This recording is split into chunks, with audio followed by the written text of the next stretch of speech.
Hello दोस्तों, नमस्कार। स्वागत है एक बार फिर से आप सभी का अपने प्रिय चैनल पर। दोस्तों आपको बता दें जो अभी की सबसे बड़ी खबर आ रही है, जहां चीन को पटखनी देगा भारत और अमेरिका। सेमीकंडक्टर में सहयोग बढ़ाने के लिए एमओयू पर हुआ हस्ताक्षर, अभी की सबसे बड़ी खबर दोस्तों। और इसी बीच आपको बताएंगे जहां पाकिस्तान में होली नहीं खेल सकते हिंदू, ये दिल्ली नहीं। जी हाँ दोस्तों, बताएंगे कैसे इस कट्टरपंथी मौलाना ने कट्टर बयान दिया है दोस्तों, और कहा है कि मनाएंगे सिर्फ और सिर्फ मोहम्मद का दिन। पूरी जानकारी आपको बताने वाले हैं। और साथ ही साथ दोस्तों आपको बताएंगे जहां बांग्लादेश में चीन को टक्कर देने जा रहा अपना भारत, 125 किलोमीटर भीतर तक बिछाई ऑयल पाइपलाइन पड़ोसी को देगा डीजल। बड़ी खबर आपको बताने वाले हैं दोस्तों, एक से एक आज खबर बताएंगे। साथ ही आपको बताएंगे जहां ताजा सर्वे निकलकर सामने आया है, जहां इतने प्रतिशत लोगों ने मोदी जी को सबसे प्रभावशाली माना है और राहुल गांधी के पक्ष में मात्र इतने फीसदी लोगों ने रखी है अपनी राय। तो दोस्तों हर तरह की जानकारी बताने वाले हैं, तो आराम से बने रहेगा वीडियो के अंत तक। और अभी खबरों में आगे बढ़ने से पहले हमेशा की तरह अपने भारत के सेनाओं का जमकर समर्थन करते और मानते हैं कि भारतीय सेना विश्व में नंबर 1 सेना है और अपना भारत महान है। तो इस वीडियो को भी कर दीजिए लाइक, चैनल को कर दीजिए सब्सक्राइब, बेल आइकन दबाइए, साथ ही कमेंट बॉक्स में लिख दीजिएगा जय हिंद। जी हाँ, तो चलते हैं पहली और सबसे बड़ी खबर की तरफ, जहाँ चीन को पटखनी देंगे भारत और अमेरिका। सेमीकंडक्टर में सहयोग बढ़ाने के लिए एमओयू पर हुआ हस्ताक्षर। बता दें भारत और अमेरिका ने शुक्रवार को सेमीकंडक्टर क्षेत्र में सहयोग को मजबूत करने के लिए एक प्रारंभिक समझौते पर हस्ताक्षर किया। दोनों देशों ने यहां वाणिज्यिक संवाद 2023 के दौरान सेमीकंडक्टर आपूर्ति श्रृंखला तथा नवाचार साझेदारी पर एक सहमति पत्र यानी एमओयू पर हस्ताक्षर किए। वाणिज्य मंत्रालय ने यह जानकारी दी। वाणिज्य और उद्योग मंत्री पीयूष गोयल के निमंत्रण पर अमेरिकी वाणिज्य मंत्री जीना रायमोंडो ने 7 से 10 मार्च के बीच दिल्ली का दौरा किया। मंत्रालय के अनुसार इस यात्रा के दौरान दोनों देशों के बीच नए व्यापार और निवेश के अवसरों पर चर्चा करने के लिए भारत अमेरिका वाणिज्यिक वार्ता को 10 मार्च को फिर से शुरू किया गया। इस दौरान भारत और अमेरिका के बीच भारत अमेरिका वाणिज्यिक संवाद के ढांचे के तहत सेमीकंडक्टर आपूर्ति श्रृंखला और नवाचार साझेदारी स्थापित करने के लिए एक एमओयू पर हस्ताक्षर किए गए। जी हाँ दोस्तों, अब ऐसे में चीन को पटखनी देने के लिए तैयार हो चुके हैं अपना भारत और अमेरिका। ऐसे में भारत को इसके लिए ऑल द बेस्ट जरूर कहिएगा दोस्तों। साथ ही साथ बड़ी खबर आपको बता दें, जहां पाकिस्तान में होली नहीं खेल सकते हिंदू, ये दिल्ली नहीं है पाकिस्तान है। जी हां, कट्टरपंथी मौलाना ने कहा अगर मनाएंगे तो सिर्फ और सिर्फ मोहम्मद का दिन। बता दें पाकिस्तान में हिंदू अल्पसंख्यकों को अपना त्योहार मनाने के लिए नफरत और हिंसा का सामना करना पड़ रहा है। बीते दिनों जब यूनिवर्सिटी के छात्रों ने आपस में होली खेलने की कोशिश की तो कट्टरपंथियों ने उन पर हमला कर दिया। अभी भी कुछ मौलाना खुले मंच से हिंदुओं को धमका रहे हैं। ऐसे ही एक मौलाना का वीडियो ट्विटर पर वायरल हो रहा है, जो सिंध में होली खेलने वाले हिंदुओं को संबोधित करते हुए कहता है कि ये कोई दिल्ली मुंबई नहीं जो यहाँ होली खेली जाएगी, यहाँ सिर्फ और सिर्फ मोहम्मद का दिन मनाया जाएगा। इस तरह के बयान इस बात के पुख्ता सबूत हैं कि पड़ोसी मुल्क में हिंदू और अन्य अल्पसंख्यक किस हाल में हैं। बता दें कि पाकिस्तान अनटोल्ड के वीडियो में जमीयत उलेमाए इस्लाम का महासचिव राशिद सुमरो कहता है कि हिंदू सिंध में होली नहीं मना सकते, ये कोई मुंबई या दिल्ली नहीं, यहाँ सिर्फ मोहम्मद का दिन मनाया जाएगा। ये सूफी संतों का भूमि है, हम हिंदुओं को जश्न मनाने की अनुमति नहीं दे सकते। मौलाना का ये वीडियो दोस्तों शेयर करते हुए पाकिस्तानी पत्रकार विनगास ने लिखा कि राशिद सुमरो कहता है कि यूनिवर्सिटी यानी सिंध की यूनिवर्सिटी में होली मनाई गई जैसे ये कोई दिल्ली है। सिंध सिर्फ शाह लतीफ और दूसरे सूफियों का है। बहरहाल दोस्तों, मौलानाओं के जो पाकिस्तान में बैठे उनके इस बयान से ये क्लियर हो रहा है कि किस प्रकार से अल्पसंख्यक समुदाय पाकिस्तान में जीवित है। दोस्तों कितने कष्ट के साथ वो लोग रह रहे होंगे। आज का दिन अगर बीत गया तो कल के लिए उनको जरूर टेंशन होगा कि कल हम जिंदा भी रहेंगे या नहीं। ऐसे में आपकी जो भी निजी राय हो इस पाकिस्तान को लेकर, जहां पर अल्पसंख्यक खाने से भी ज्यादा टेंशन अपनी जिंदगी को लेकर रहता है उनका, पर आपकी राय तो बनती है दोस्तों। आज इतना ज्यादा हो सके इस वीडियो को शेयर कर दीजिएगा। व्हाट्सएप फेसबुक पर चलते हैं एक और खबर की तरफ, जहां पर बांग्लादेश में चीन को टक्कर देने जा रहा भारत 125 किलोमीटर भीतर तक बिछाई ऑयल पाइपलाइन पड़ोसी को देगा डीजल। जी हां दोस्तों, पीएम मोदी 18 मार्च को भारत बांग्लादेश के बीच पहली तेल पाइपलाइन का करेंगे उद्घाटन। 2020 में शुरू हुई थी ये परियोजना। बता दें भारत इस महीने एक नई पाइपलाइन के माध्यम से पड़ोसी देश बांग्लादेश को डीजल का निर्यात शुरू करेगा। प्रधानमंत्री नरेंद्र मोदी जी और उनकी बांग्लादेशी समकक्ष शेख हसीना हसीना 18 मार्च को क्रॉस बॉर्डर ऑयल पाइपलाइन का उद्घाटन करेंगे। इस प्रोजेक्ट की शुरुआत से पेट्रोलियम को लेकर चीन पर बांग्लादेश की निर्भरता काफी हद तक कम हो जाएगी। बांग्लादेश के विदेश मंत्री AK अब्दुल मोमेन ने कहा है कि PM शेख हसीना और उनके भारतीय समकक्ष नरेंद्र मोदी संयुक्त रूप से 18 मार्च को बांग्लादेश में डीजल परिवहन के लिए पहली सीमा पार तेल पाइपलाइन का उद्घाटन करेंगे। उन्होंने गुरुवार को कहा कि अच्छी खबर है कि भारत हमें डीजल भेजेगा, पाइपलाइन पूरी हो चुकी है। उन्होंने कहा कि दोनों प्रधानमंत्री 18 मार्च को वीडियो कॉन्फ्रेंसिंग के जरिए पाइपलाइन का उद्घाटन करेंगे। बांग्लादेश पेट्रोलियम कॉर्पोरेशन के अधिकारियों के अनुसार भारत 130 किलोमीटर लंबी भारत बांग्लादेश मैत्री पाइपलाइन के माध्यम से डीजल का निर्यात करेगा, जिसे भारतीय लाइन ऑफ क्रेडिट यानी LOC से लगभग 3.46 अरब रुपए की लागत से बनाया गया है। जी हां दोस्तों, भारत में 5 किलोमीटर तक ये पाइपलाइन फैली हुई है और बांग्लादेश के अंदर 125 किलोमीटर तक ये फैली है। बांग्लादेश अब तक भारत से रेलगाड़ियों के जरिए डीजल का आयात करता था। मोमेन की घोषणा पिछले हफ्ते G20 विदेश मंत्रियों की बैठक के मौके पर नई दिल्ली में भारत के विदेश मंत्री जयशंकर के साथ बातचीत करने के एक हफ्ते बाद आई है। बहरहाल दोस्तों, आपकी इस पर क्या राय होने वाली है कमेंट में लिखकर जरूर बताइएगा। बात करते हैं एक और खबर की, जहां रमजान को लेकर सऊदी अरबिया ने उठाया ऐसा कदम कि भड़के मुस्लिम। जी हां दोस्तों, मस्जिदों में लाउडस्पीकर पर रोक लगा दिया गया है। लाइव टेलीकास्ट पर भी पाबंदी लगा दी गई है। रमजान पर सऊदी का बड़ा फरमान। बता दें, मुसलमानों के लिए सबसे पवित्र महीने रमजान की शुरुआत होने वाली है। इस बार सऊदी अरबिया ने रमजान को लेकर मक्का और मदीना में नियमों का ऐलान किया है। ये नए नियमों के मुताबिक कोई लाउडस्पीकर का इस्तेमाल नहीं होगा, बिना ID के कोई एतिफाक नहीं होगा, अजान का कोई लाइव टेलीकास्ट नहीं होगा और मस्जिदों के अंदर कोई इफ्तार नहीं होगा। इस्लामिक मामलों के मंत्री दावा और मार्गदर्शन शेख डॉक्टर अब्दुल लतीफ बिन अब्दुल अजीज अल शेख ने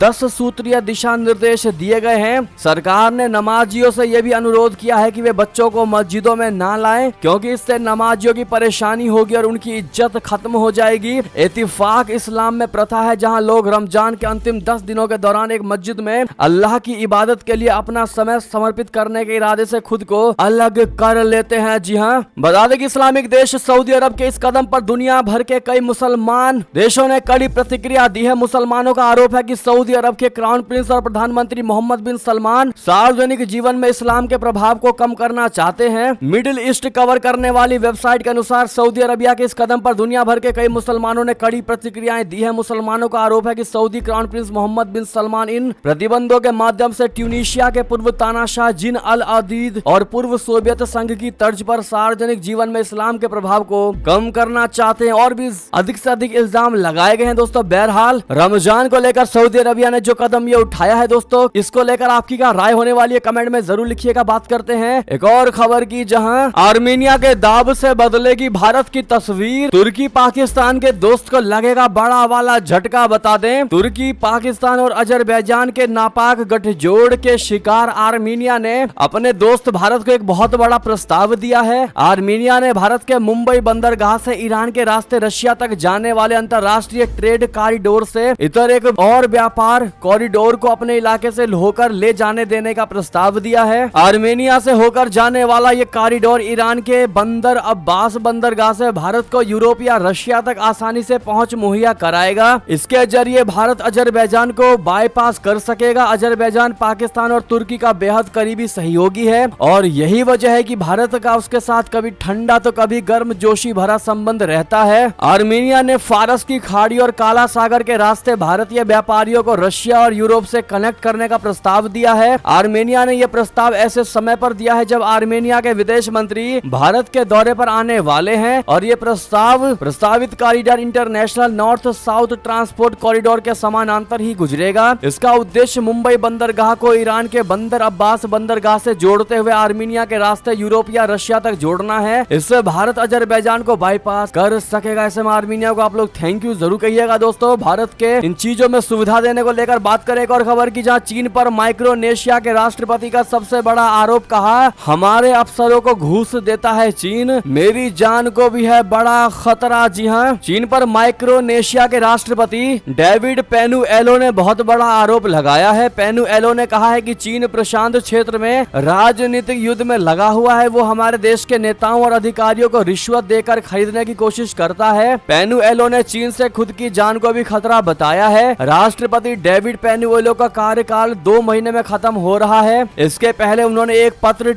लिखकर चीन पर बड़ा हमला किया। डेविड पेनुएलो के पत्र में आरोप लगाया गया है कि चीन ताइवान के द्वीप पर संघर्ष की तैयारी कर रहा था। चीन का उद्देश्य फेडरेटेड स्टेट्स ऑफ माइक्रोनेशिया में हस्तक्षेप करके किसी भी संभावित प्रशांत क्षेत्र में युद्ध कराना था। साथ ही साथ दोस्तों बढ़ते हैं एक और खबर की ओर, जहां पाकिस्तान से भी खराब हुए मुस्लिम देश मिस्र में हालात, नागरिकता बेचे जाने की आ चुकी है नौबत। आखिर सीसी का नायाब फार्मूला क्या है आपको बता दें। बुरी तरह से आर्थिक संकट में घिरे मिस्र ने इससे बाहर निकलने का एक नायाब तरीका तलाशा है। मिस्र ने तय किया है कि ऐसे निवेशक जो देश में कम से कम $25 लाख तक का निवेश करेंगे उन्हें यहाँ की नागरिकता दी जाएगी। नागरिकता बेचकर मिस्र ने खुद को संकट से बाहर निकालने का उपाय तलाशा है, जिस पर काफी बहस भी हो रही है। देश में विदेशी मुद्रा का अकाल है और इस वजह से अर्थव्यवस्था एक बड़े संकट में घिर चुकी है। जनवरी में देश में महंगाई दर 26.5% पर पहुंच चुकी थी। आने वाले दिनों में इसमें और इजाफा होने के आसार हैं, मगर उसका ये नागरिकता बेचने वाला फार्मूला कितना कारगर साबित होगा इस बारे में सिर्फ कयास ही लगाए जा रहे हैं। दोस्तों बात करें एक और खबर की, जहां बातचीत का फैसला सिर्फ भारत और पाकिस्तान पर। जी हां, अमेरिका का बड़ा बयान, कहा जरूरत पड़ी तो भूमिका निभाने को तैयार हूं। बता दें अमेरिका के राष्ट्रपति जो बाइडेन के प्रशासन ने गुरुवार को कहा है कि अमेरिका भारत और पाकिस्तान के बीच रचनात्मक बातचीत तथा सार्थक कूटनीति का समर्थन करता है। अमेरिकी विदेश मंत्रालय के प्रवक्ता नेड प्राइस ने एक सवाल के जवाब में कहा कि वार्ता की प्रकृति के बारे में फैसला भारत पाकिस्तान को करना है और अगर दोनों देश चाहें तो अमेरिका इसमें अपनी भूमिका निभाने को तैयार है। प्राइस ने हालांकि भारत और पाकिस्तान के बीच वार्ता में अमेरिका की किसी भी तरह के मध्यस्थ की भूमिका निभाने की संभावनाओं से इनकार कर दिया है। उन्होंने मीडिया ब्रीफिंग में कहा कि इस संबंध में वे यानी भारत और पाकिस्तान खुद ही फैसला कर सकते हैं। अगर वे चाहें तो अमेरिका कोई विशेष भूमिका निभाने को तैयार है। अमेरिका दोनों देशों के भागीदार के रूप में उस प्रक्रिया का किसी भी तरह से समर्थन करने को तैयार है। बहरहाल दोस्तों भारत ने हमेशा कहा है कि हमें मध्यस्थता की कोई आवश्यकता नहीं है। पहली बात तो जम्मू कश्मीर पीओके हमारे लिए कोई मुद्दा ही नहीं है, क्योंकि वो हमारा हिस्सा था, है और रहेगा और हम वो लेकर भी रहेंगे। लेकिन इस मुद्दे पर हमें किसी की मध्यस्थता की कोई आवश्यकता नहीं। बहरहाल दोस्तों इस पर आपकी क्या निजी राय होने वाली है कमेंट में लिखकर जरूर बताइएगा। बात करते हैं एक और खबर की, जहां प्रधानमंत्री मोदी ने उठाया ऑस्ट्रेलिया में मंदिरों पर हमले का मुद्दा। तो ऑस्ट्रेलियाई पीएम एंथनी अल्बनीज ने कह दी ये बात। बता दें पीएम मोदी ने हाल ही में ऑस्ट्रेलिया में मंदिरों पर हुए हमलों के मुद्दे को ऑस्ट्रेलियाई पीएम के सामने उठाया। बता दें कि प्रधानमंत्री नरेंद्र मोदी ने शुक्रवार को ऑस्ट्रेलिया के पीएम एंथनी अल्बनीज विभिन्न मुद्दों पर बातचीत की। मोदी जी ने कहा कि ये खेद का विषय है कि पिछले कुछ सप्ताहों से ऑस्ट्रेलिया में मंदिरों पर हमलों की खबरें नियमित रूप से आ रही हैं। स्वाभाविक है कि ऐसे समाचार भारत में सभी लोगों को चिंतित करते हैं, हमारे मन को व्यथित करते हैं। प्रधानमंत्री ने कहा हमारी इन भावनाओं और चिंताओं को मैंने प्रधानमंत्री अल्बनीज के समक्ष रखा और उन्होंने मुझे आश्वस्त किया है कि भारतीय समुदाय की सुरक्षा उनके लिए विशेष प्राथमिकता है। इस विषय पर हमारी टीमें नियमित संपर्क में रहेंगी और यथासंभव सहयोग करेंगी। ऑस्ट्रेलिया के ब्रिस्बेन में एक प्रमुख हिंदू मंदिरों में खालिस्तानी समर्थकों ने 4 मार्च को तोड़फोड़ की। दोस्तों ये घटना एक बार नहीं बल्कि बहुत बार ऑस्ट्रेलिया से निकलकर सामने आई है, अलग अलग मंदिरों से भी। बहरहाल अब इस पर ऑस्ट्रेलियाई पीएम ने पीएम मोदी जी को और पूरे भारत को आश्वासन दिया है। देखना ये होगा इस हमलों में अब कितनी ज्यादा कमी आती है, दोस्तों कितना बड़ा एक्शन लिया जाता है। बहरहाल आपको जो भी लगे कमेंट में लिखना मत भूलिएगा। लेकिन दोस्तों वीडियो को अभी तक जिन्होंने लाइक नहीं किया वो वीडियो को देखते देखते लाइक के बटन को जरूर दबा दीजिएगा। बात करें अगली खबर की, जहां भारत के दुश्मन के घर पर बैठकर इन मुस्लिम देशों ने भुलाई अदावत। अब ऐलान से मची सनसनी। जी हां सही सुना आपने, सऊदी अरबिया और ईरान आपसी संबंधों को करेंगे बहाल। चीन ने कराई इनके बीच मध्यस्थता। दरअसल पश्चिमी एशियाई देश ईरान और सऊदी अरबिया अपने आपसी संबंधों को बहाल करने जा रहे हैं। दोनों के बीच चीन की मध्यस्थता में समझौता हुआ है, जिसके अनुसार वे एक दूसरे को सहयोग करने को तैयार हो गए हैं। सऊदी अरबिया और ईरान के वरिष्ठ अधिकारियों ने शुक्रवार यानी 10 मार्च को घोषणा की है कि वे अपने दूतावासों को फिर से खोलने की योजना बना रहे हैं। वेस्टर्न मीडिया रिपोर्ट्स के अनुसार ऐसा 7 साल बाद हुआ है, जबकि ये दोनों देश अपने राजनयिक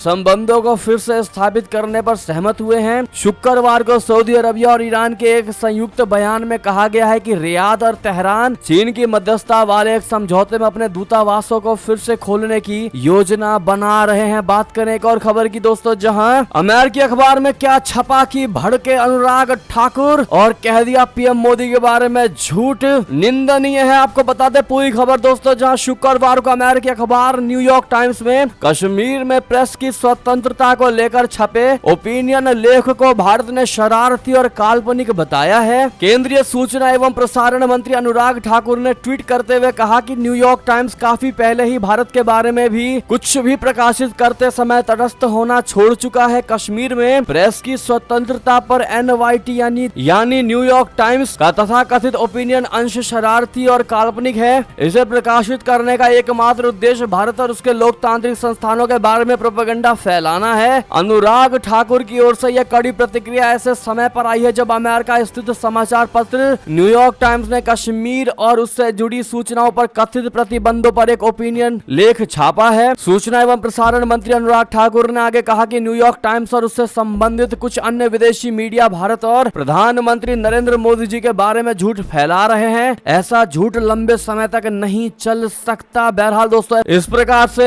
पीएम मोदी जी भारत को लेकर फैलाए जा रहे झूठ को लेकर आपकी क्या राय होने वाली है दोस्तों? आप क्या जवाब देना चाहेंगे? कमेंट में लिखकर जरूर बताइएगा। बात करते हैं एक और खबर की, जहां अमेरिका को रूसी कंपनी का बोइंग 737 जब्त करने का मिल गया वारंट। जी हां, अमेरिका में न्यूयॉर्क की एक संघीय अदालत ने यूक्रेन पर आक्रमण के लिए रशिया के खिलाफ अमेरिकी प्रतिबंधों का हवाला देते हुए एक रूसी ऊर्जा कंपनी के स्वामित्व वाले $2.5 करोड़ के बोइंग 737 को जब्त करने की मंजूरी दे दी है। अमेरिकी अधिकारियों ने बुधवार को यह जानकारी दी। विमान का स्वामित्व PJSC रोजन नेफ्ट ऑयल कंपनी के पास है, जिसका मुख्यालय मॉस्को में है और इसका नेतृत्व प्रतिबंधित इगोर इवानोविच सचिन कर रहे हैं। साथ ही साथ दोस्तों एक और खबर बता दें, जहां अब साइलेंट अटैक करेगा क्या ड्रैगन? राष्ट्रपति शी जिनपिंग ने विदेश नीति में किया बड़ा बदलाव। जी हां, चीन के राष्ट्रपति शी जिनपिंग अपने विदेश नीति में बड़ा बदलाव किया है दोस्तों। जिनपिंग ने एक नया 24 कैरेक्टर फ्रेज पेश किया है दोस्तों, जो उनकी फॉरेन पॉलिसी के सिद्धांतों को दर्शाता है। येल लॉ स्कूल के पॉल तसाई चाइना सेंटर के फेलो मोरिज रुडोल्फ के अनुसार नया फ्रेज चीन की नई विदेश नीति का मंत्र बन सकता है। रुडोल्फ ने ट्वीट करके कहा है कि शी जिनपिंग ने सोमवार को 24 कैरेक्टर फ्रेज पेश किया, जो नई विदेश नीति के तौर पर सामने आ सकता है। रुडोल्फ के अनुसार शी जिनपिंग ने कहा कि जोखिम और चुनौतियां बढ़ रही हैं, शांत रहिए, दृढ़ बनिए, प्रगति और स्थिरता की तलाश करें, सक्रिय रहें और लक्ष्य को हासिल करें। बहरहाल दोस्तों, इस पर आपकी क्या निजी राय होने वाली है? बात करते हैं एक और खबर की, जहां ग्वादर में हम्बन टोटा चीनी सेना का दबदबा, पाकिस्तान की महाकंगाली से भारत को कितना बड़ा खतरा? बता दें, दुनिया भर से लोन की भीख मांग रहे कंगाल पाकिस्तान में चीन का दखल अब और बढ़ने जा रहा है। भारत के दुश्मन चीन और पाकिस्तान के बीच दशकों से द्विपक्षीय संबंध रहे हैं। पाकिस्तान और चीन एक दूसरे को आयरन ब्रदर बताते रहे हैं। पाकिस्तान के आर्थिक बदहाली से देश के डिफॉल्ट होने का खतरा काफी बढ़ गया है। IMF पाकिस्तान को कर्ज देने से बच रहा है। संकट की इस घड़ी में चीन ने पाकिस्तान को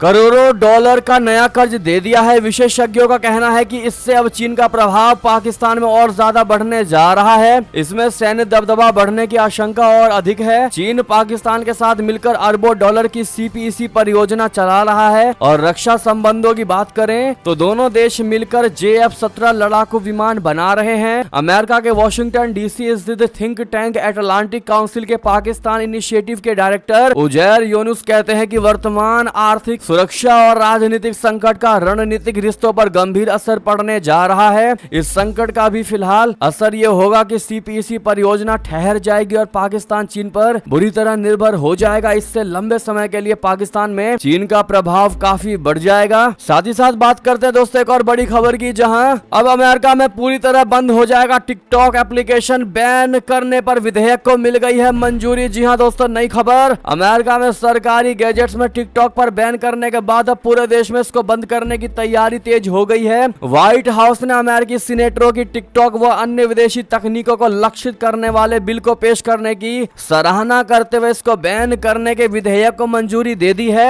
अमेरिका के राष्ट्रीय सुरक्षा सलाहकार जैक सुलिवन ने मंगलवार को एक बयान में कहा है कि अमेरिका के साथ अन्य देश भी टिकटॉक को प्रतिबंधित करने की ओर काम कर रहे हैं। व्हाइट हाउस ने टिकटॉक जैसे जोखिम वाले एप्लीकेशन को बैन करने वाले विधेयक का स्वागत किया है। क्या आप इसका स्वागत करेंगे दोस्तों? अमेरिका में जितने भी लोग मानते हैं कि अमेरिका अब देर से ही सही पर सही फैसला ले रहा है? तो दोस्तों कमेंट में ये बात जरूर लिखिएगा। साथ ही साथ एक और खबर आपको बता दें, जहां पाकिस्तानी अधिकारी ने कहा कि विदेश मंत्री बिलावल भुट्टो की भारत यात्रा को लेकर अभी कोई फैसला नहीं है, एससीओ में इनको होना है शामिल। जी हां, पाकिस्तान ने गुरुवार को कहा कि शंघाई सहयोग संगठन यानी एससीओ की एक उच्च स्तरीय बैठक में भाग लेने के लिए उसके विदेश मंत्री बिलावल भुट्टो जरदारी की भारत पर अभी तक कोई निर्णय नहीं लिया गया है। बिलावल और चीन के विदेश मंत्री किन गैंग शंघाई सहयोग संगठन के सदस्य देशों के विदेश मंत्रियों में शामिल है, जिन्हें भारत ने मई में होने वाली बैठक के लिए आमंत्रित किया गया है। भारत 8 देशों के एससीओ का वर्तमान अध्यक्ष है। पाकिस्तानी विदेश कार्यालय की प्रवक्ता मुमताज जहरा बलूच ने कहा कि पाकिस्तान एससीओ को एक महत्वपूर्ण संगठन मानता है और सभी गतिविधियों में भाग लेना जारी रखेगा। चलते हैं दोस्तों और खबर की तरफ, जहां बलूचिस्तान हाईकोर्ट ने इमरान खान के खिलाफ जारी अरेस्ट वारंट किया रद्द। सुनवाई को 2 हफ्ते तक के लिए किया गया स्थगित। बता दें, पाकिस्तान के आम चुनाव से पहले पूर्व प्रधानमंत्री इमरान खान अदालतों में कई मामलों का सामना कर रहे हैं। खान के खिलाफ गुरुवार को एक न्यायिक मजिस्ट्रेट की ओर से गैर जमानती गिरफ्तारी वारंट जारी किया गया था। उन पर राष्ट्रीय संस्थानों के खिलाफ नफरती भाषण देने का आरोप लगाया गया है। एक दिन बाद शुक्रवार को एक शीर्ष अदालत ने इस गैर जमानती गिरफ्तारी वारंट को रद्द कर दिया है। साथ ही साथ दोस्तों एक और खबर आपको बता दें, जहां सबसे बड़ी खबर आ रही है, ताजा सर्वे निकल कर सामने आया है दोस्तों मोदी जी और राहुल को लेकर, जहां 72% लोगों ने पीएम मोदी को माना है सबसे प्रभावशाली। तो वहीं राहुल गांधी के पक्ष के कितने फीसदी लोगों ने रखी है राय, आपको बता दें। पीएम मोदी पर विपक्षी पार्टियों द्वारा आरोप लगाए जा रहे हैं कि महंगाई और बेरोजगारी पर इतनी चर्चाएं हो रही हैं। राहुल गांधी की हालिया भारत जोड़ो यात्रा के बाद जिस तरह राहुल गांधी सुर्खियों में आए, उस पर भी चर्चाएं हुई। इन सब के बीच वर्ष 2024 का सबसे नया और सबसे ताकतवर सर्वे निकलकर सामने आया है। इस सर्वे का नाम है कंज्यूमर सेंटीमेंट इंडेक्स। आखिर दोस्तों क्या कहता है ये सर्वे, बता दें। सर्वे के अनुसार 72% लोग मोदी जी को सबसे प्रभावशाली नेता मानते हैं। कांग्रेसी नेता राहुल गांधी के पक्ष में मात्र 5% लोग ही हैं दोस्तों जो सर्वे में रहे हैं। वहीं 72% लोग मानते हैं कि 2023 में इकोनॉमी तरक्की करेगी। इसी तरह 43% लोग का मानना है कि सेंसेक्स 3 महीने में 70,000 के पार होगा। सर्वे में बताया गया है कि पीएम मोदी की वेलफेयर स्कीम और विकास से लोग खुश हैं। कोविड मैनेजमेंट को लेकर भी लोग मोदी सरकार से संतुष्ट हैं। क्या आप संतुष्ट हैं दोस्तों? कमेंट में जरूर लिखकर बताइएगा मोदी जी को लेकर। लेकिन दोस्तों साथ ही साथ लॉन्ग लिव मोदी जी कहना बिल्कुल मत भूलिएगा, और मोदी है तो मुमकिन है जरूर कह दीजिएगा। साथ ही दोस्तों ये थी अब तक की सारी बड़ी खबरें। आपको हमारी खबर कैसी लगी? आशा करता हूँ बहुत अच्छी लगी होगी। अगर थोड़ी भी अच्छी लगी तो इस वीडियो को भी अपने भाई बंधुओं में व्हाट्सएप, फेसबुक, ट्विटर के जरिए पूरे भारत में शेयर करना बिल्कुल मत भूलिएगा। और अभी कर दीजिए इस वीडियो को लाइक, चैनल को कर दीजिए सब्सक्राइब, बेल आइकन दबाइए। साथ ही कमेंट बॉक्स में लिख दीजिएगा जय हिंद जय भारत। तो मिलते हैं आपसे अगली बड़ी खबर में, तब तक अपना ख्याल रखिएगा। आप सभी का बहुत बहुत धन्यवाद दोस्तों, साथ देने के लिए, साथ बने रहने के लिए। जय हिंद जय भारत।